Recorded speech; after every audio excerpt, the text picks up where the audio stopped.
Hello, everybody, and welcome to Celebrity Encounters Podcast. I'm Alan. And of course, I'm Harlan. And we're here today with a good friend. Yes. And a good friend to Alan's, not mine. He's new to me. I don't know the guy. And a celebrity in his own right. Absolutely. As you can tell, sitting behind him, he is a thing. He is the makeup man, Michael Westmore. Woohoo! From Star Trek fame, Rocky fame, and you can see his Oscar in the background. That was for Mask, right, Michael? Yes. Wow, that makeup was incredible.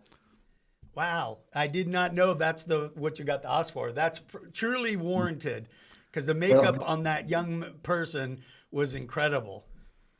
His skull went to Stanford, and they actually offered to send it to me to use as research. And I said, I had enough good pictures. So. Wow. That's how big you are. We are to send you dead people. That's how you get ahead in the business. Oh, well played. I've done a lot of those too. Well played, Alan. So I know you have an incredible list of films and TV shows that you've done.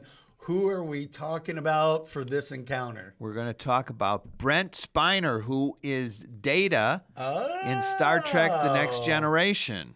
I love that character so much. He was so much more layered than Spock was. Yes, very much so. And it was very engaging to watch him in the different situations they put him in because he wasn't supposed to have feelings, but he really did have feelings. That's right. Yeah, it was good. So tell us how you first met Brent or Data. Yes, it was an interesting meeting. And I got a call. This is how I first started in Star Trek in my meeting with Brent, that they wanted me to come over and see Gene Roddenberry and the rest of the staff there, and just to talk to me. And of course, I had just previously won an Oscar, and I had a big scrapbook filled with all the pictures that I had done. The Rocky and the Raging Bull, and it was just to pile all this on the shelf and talk to them. Even Whoopi Goldberg, who wound up being in Star Trek, that afternoon I had an appointment with her. There was a character called Mom's Mabley who had no teeth and had gums, and I had made her a new set of gums to go over her teeth for something that she was doing. And I had a meeting with her that afternoon. So they said, well, we'd like you to think about it. And they had interviewed. This got down to the end. This was on a Thursday. Meaning that it was between you and some other company? Yeah, a number of people. The thing is that everybody that came in before me said, if you get the job, who are you going to go to make your monsters? I mean, do you make it, aliens, or And most everybody said no. They didn't. They were makeup artists and good makeup artists, but they didn't have the special effects background. Sure. And most of them said, I'd go to Michael Westmore. So David Livingston decided, in looking at everybody before I came in, to say, why don't we just call him? So I got a call, and I went over and I met all of them. And they said, well, we'd like you to do the show. I said, well, I have to go home and talk to my wife about it. And when is it going to be? In a couple of weeks? Now, wait a second. Is that code for, I got to talk to my agent and we're going to decide how much money I won? Or no? Okay. No, it's just, and Marion goes, because I had been doing films and been in Europe and out of the country and everything. And I said, well, we finally decided that this turkey only lasted for 70 some episodes when it started with. So if it doesn't go any further than that, I'm back on the road. So we decided for me to go ahead and accept it. And so I would be home and see Mackenzie, my youngest, at least get to see her grow up a little bit. And I did. I called them back and said, well, when are we going to start? And they said, Monday. Wow. Well, whoa. And it was with data. They wanted to start doing makeup tests with data on Monday. And so I said, Did they fine. have an idea of what they wanted for him, or was it a No, collaboration? Oh my no, goodness. no. I wish they had. Um, it, it, uh, it, it was Gene Roddenberry What was he thought like, by the way? What was Gene like? Because he would have been under, old at this point, right? yes, but you can hear his voice, that little teen voice, you can't forget it. And I became, Majel Roddenberry, his wife, became one of the characters on Star Trek on Next Generation, and I was her makeup artist during that time. And we talked about the colors and whatever, and I said, and Gene wanted to make him bubblegum pink. He thought that would be pretty. And in my mind, I'm thinking, BS. I'm not going to make this character. Or maybe gray. Gray would be a good color.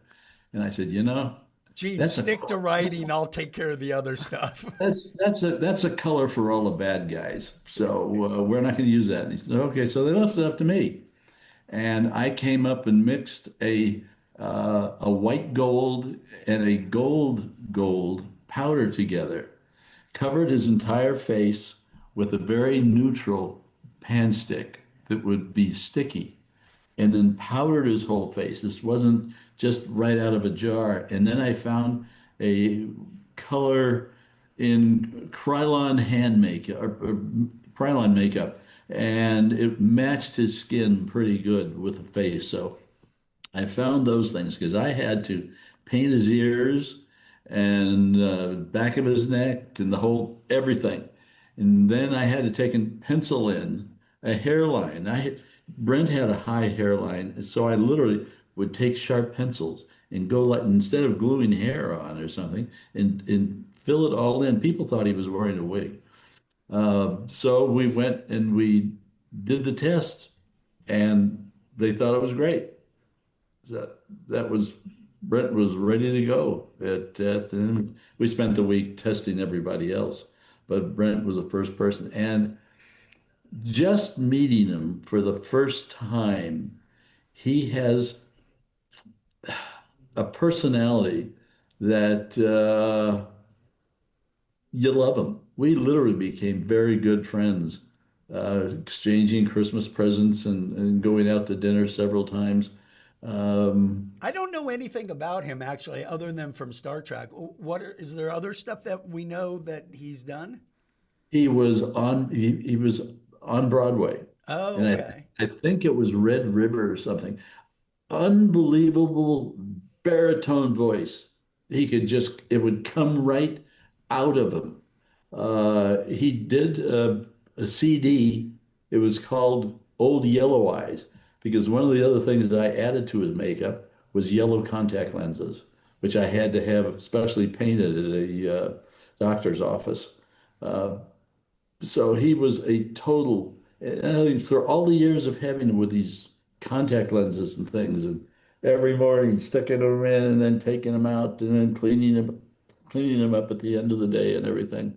Um, he was interested in finance, so during our times of uh, in the chair, and it took about 45 minutes to get him all together, that we would talk about finance, about family, about dating. Brent was single, and everybody when they finally when they meet my wife, they fall in love with her, and she's like the mother of Star Trek with everybody. How old was Uh, Brent, give or take, when you guys started working together?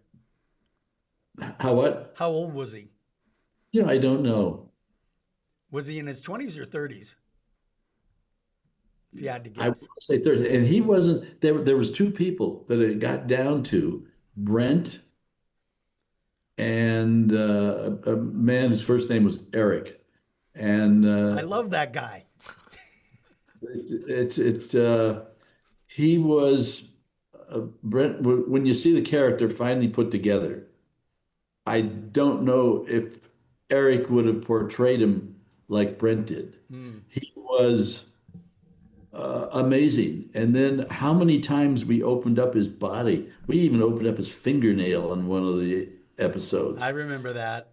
And my son made with LEDs, little teeny LEDs, a nail that we glued over this top so you could pick up the rubber nail here and things. We took and did his head where he was nothing but a head. His head was sitting on a, a platform, and there was nothing below him because it was blue screened out and everything. But I don't know how many times that we made Michael literally wired, the appliances that we made. There was one headpiece in one of the films. He had 100 LEDs in it. And another time there was a girl who we opened up her head, and the whole top of her head here was covered in LEDs. And it would get so hot that as soon as they said cut from filming, we'd have to switch it off and give it time to cool off. So it's just, and Brent wore all these and wore them well and was aware of them. Wasn't an actor that could destroy him or something and ruin him. He was aware all the time when he was in special makeup and just his character. And I remember one time when a director said to him, now this is what I want you to do. This is how I want you to play it and blah, blah, blah, blah. And Brent just looked at him and said, Data wouldn't do that. And he refused. He had the character of Data down. Sure. And Yeah. he knew exactly the way Data would react to anything. So it was amazing. And then he would sing once in a while when he was in the chair. That's what I was going to ask next is like, as Data, did he all of a sudden, Old Man River? He could. Yes. Yes. Well, Yeah. he was also in Independence Day. Okay. Yes. He was the eccentric scientist, Dr. Okun. With the Yeah. hippie looking dude. Yeah. Yeah. Yeah. He was kind of a chameleon. He could, because of his Data thing, I mean, he wouldn't play Data anywhere but there. So any place else you would ever see him on screen and things, he would have a different personality, but it was still a personality that you loved him. He was, just a wonderful guy. I'm thinking right now, he would probably make a good Bond villain. Like, I could see him playing that, eccentric, I'm going to blow up the world guy. Yeah, yes, he could be that kind of, yes. Exactly. Now, is it true that he cracked jokes a lot on the set? Yeah. He and Jonathan, particularly the two of them would get together and you'd hear the two of them talking, and it was literally a back and forth comedy routine. Oh, man. See, that would be funny to have them tour as a comedy duo. That would be in costume. Yes. Oh, in costume. At the conventions, they do go on stage together and talk. Yeah, that's what in fact, it's held in Las Vegas, the big Star Trek convention every year. And most of the time, all of Next Generation appears. And their personalities, Jonathan's the character that really laughs and stuff, that can keep you going. His mind, he directs now too, a lot. In fact, he directs more than he does acts anymore. But I don't know what Brent's really been doing, lately. But Well, if he wants to be on Celebrity Encounters podcast, wink, wink. I'm just throwing that out there. good. I want to spin back real quickly to the Whoopi Goldberg story. Is what was it like to work with Whoopi? She was very quiet. My big thing with her was it's amazing. I'd hand her a razor so she could shave her eyebrows, and it was very mild chit chat.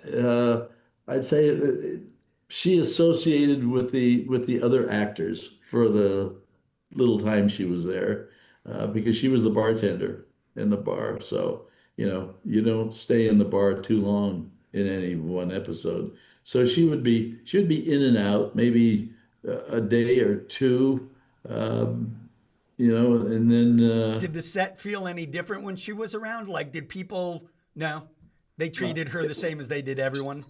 oh yeah, and she would just meld into, I want to say, the friendship pile with everybody. And that's the one thing about Next Generation is everybody, including Whoopi, was a friend.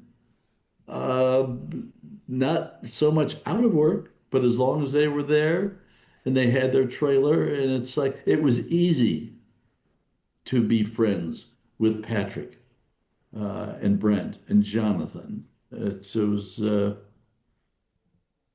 say a lot of laughs coming out of everybody. It was more of a off camera, uh, a fun time.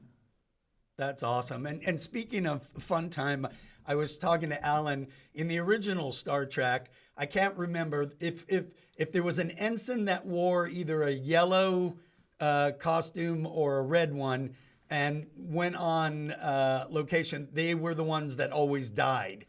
Do you remember what I'm talking about? Oh yeah, yes. Because there were ones that were maybe worked down in the engine room, Right. and of course, you didn't have many principals that died. Uh, Usually, it was a guest star. Right. You And was know, that true on but your series that you did too? That I think it was the yellow shirt. No, it was the red shirt. I think it was the red one. the red one, I don't remember in particular, Okay. uh, How about but were there other celebrities that would come in for just a couple of episodes? yeah, oh yeah. Yeah. I wanted to. Uh, I had worked with Brian Dennehy in First Blood. I had worked with Elizabeth Taylor. I worked with Bob Morse, who did a lot of stage plays and things like that. And they all came by and visited me at the studio. And all of them always said, "Gosh, I'd like to be on the show." And I would go up to the office and say, "Elizabeth Taylor wants to be on the show." Oh, I don't know where we would put her. So it That never was worked. I'd be like Kiss anywhere of she death. wants, man. Anywhere she Kiss of wants. death was to say, Yes, they won't do it. exactly.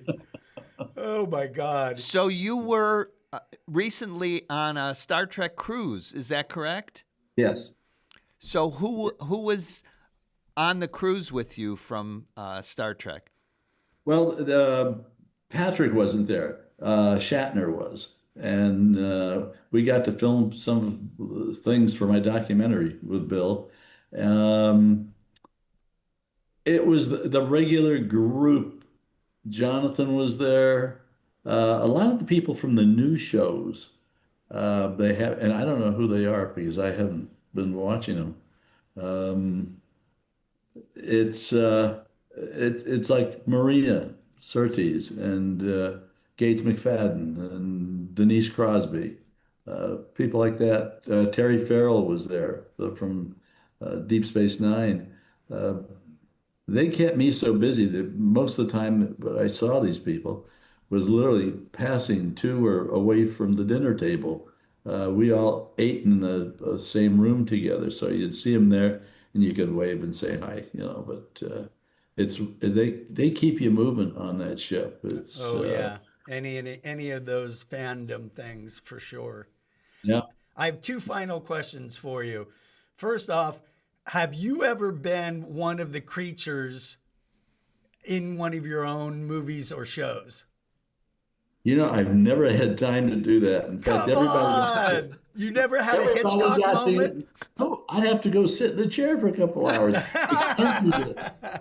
Mackenzie has, though. My Okay. daughter. She was an alien in one of the new shows, and then all of a sudden, she also has a line of cosmetics that's doing very well, called Westmore Beauty, and it came up where they said, you have to come to Philadelphia and film the makeup. So then she had to go to the studio and say, I can't do this. So she only did the alien, I think, only 1 or 2 days. Okay. And then my last question, and of course, Alan, if you have a question, of all the celebrities that you've worked with over the year, and I know it's hundreds, it's a giant list, is there one person that you became like true friends with, where like we would have lunch, every couple of weeks, or any of that, or did you keep more your distance? I have kept my distance most of the time over my whole career, except with Elizabeth Taylor. Oh, She would say to me, "Hey, Mike, let's have Chasen's Chili today." Chasen's a very famous restaurant here, yep. and she loves Chasen's Chili. And so she said, "I'll have him pick up an onion, and I'll cut it up." And then, and while she and I are eating, Sammy Davis Jr. She knew everybody in the world. Wow. We would sit down and talk. She treated me. My interview with her was come in the door, sit down, and she would say, "How's your cousin?" She and my cousin used to be really good friends. They lived across the street from each other in Beverly Hills. And then it was like, okay, I'll see you tomorrow at whenever. There you And I'm go. out the door. It was like, okay. And I had never met her prior to this. So, but she treated me like a brother. I even had to dress up. I wore cashmere sweaters and things. And a lot of times with all the dirty work I had to do with the special effects, I would wear maybe some old clothes and whatever. With her, everybody thought I was a producer. And I carried her lipstick and powder puff in a little teeny bag as opposed to a great big case. So she was a love. That's awesome. Alan, you got any last? I find your stories fascinating, Michael. I love all your characters that you I can't believe he's created all the aliens on Star Trek. Yeah, that just blows my mind. I can't either. At the end of the season or the beginning of the season, I would go to a bookstore and I would find all the books, new mammal books, new dinosaur books, new bug books, new outer space books, and I would use these books to create my aliens. And so many times I would make an alien up out of two or three other two or three other things in Earth or under microscopes to create them. So people actually, in looking at it, there's a resemblance there of something they know but they don't know. Interesting. Amazing. Very interesting. Well, Michael, thank you so much. It was wonderful talking to you again, and I'm sure our viewers will love this. Blow their minds. Yes. Well, it's enjoyable for me too. So we'll do it again. In fact, Good. We'll take you to lunch and we'll just talk to you. Thanks for watching, everybody. Subscribe to our channel, and there's like 50 other episodes you can check out. This is Harlan with Celebrity Encounters Podcast. I'm Alan. We'll see you next time. Bye now. Thanks for tuning in today, and if you enjoyed our show, please subscribe, rate, and review our podcast on all your favorite platforms. We'll see you next week with the next episode of Celebrity Encounter Podcast.